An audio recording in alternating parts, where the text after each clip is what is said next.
seperti Kekerasan lagi marah-marahnya nih. Menurut Fajra, kekerasan itu apa sih? Kita sebagai cewek, apa dampak jangka panjangnya yang sebagai cewek yang mengalami kekerasannya? Menurut aku sih ya, kita sebagai cewek.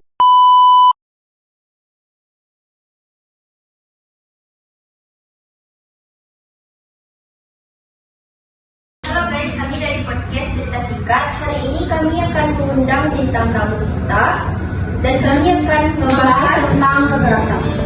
Oke, langsung saja kita panggil bintang tamu kita itu Nagok. Nagok, silakan duduk. Baik, kami perkenalkan diri dulu.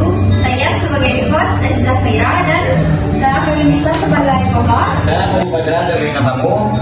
Oke, langsung saja kita bahas ke jadi kali ini kekerasan lagi marah-marahnya nih. Menurut Fajra, kekerasan itu apa sih?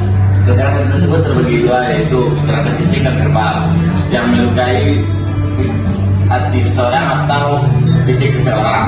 Contohnya apa sih, Fadra? Kalau sosial media kayak dilihat ke fisik kayak misalnya kakak berbudi. Ya. Menurut Fajra, apa aja sih faktor yang menyebabkan kekerasan yang marah ini? Faktor pertama itu kayak ketimpangan emosionalnya, kayak harus stabil gitu, kayak kurang pendidikan dari orang tua. Nah, jadi kekerasan itu kan banyak nih penyebabnya. Contohnya dari medsos.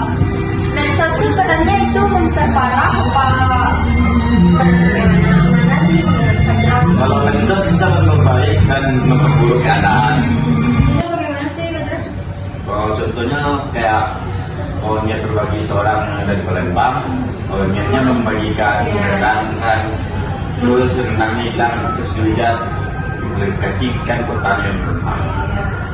Lalu Gimana sih menurut Fajra kita sebagai masyarakat tuh kayak apa tanggapan Fadra sebagai masyarakat tentang kekerasan ini?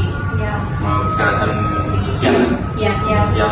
Kalau masyarakat bisa memperbaiki prioritas gaya hidupnya dan mau mulai mencari kenyamanan baru untuk mengundang rakyat lain datang ke tempat tersebut, dan karena kejadian tersebut kan banyak dari pihak lain kayak minder ke sana gitu. Kita sebagai cewek, apa dampak jangka panjangnya yang sebagai cewek yang mengalami kekerasannya? menurut aku sih ya, kita sebagai cewek kayak kita pasti depresi buat keluar rumah, kayak gak pede, terus apa ya, gangguan mental sih menurut aku. Lebih tepatnya. Oke, kita lanjut. Kita lanjut ke pertanyaan terakhir. Jadi, Menurut Fajra, apa sih yang bisa dilakukan pemerintah untuk menanggulangi kekerasan ini?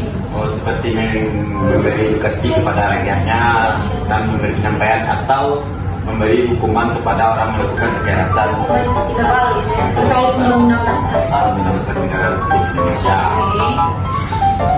Jadi sekian podcast hari ini tentang kekerasan. Saksikan podcast kita selanjutnya.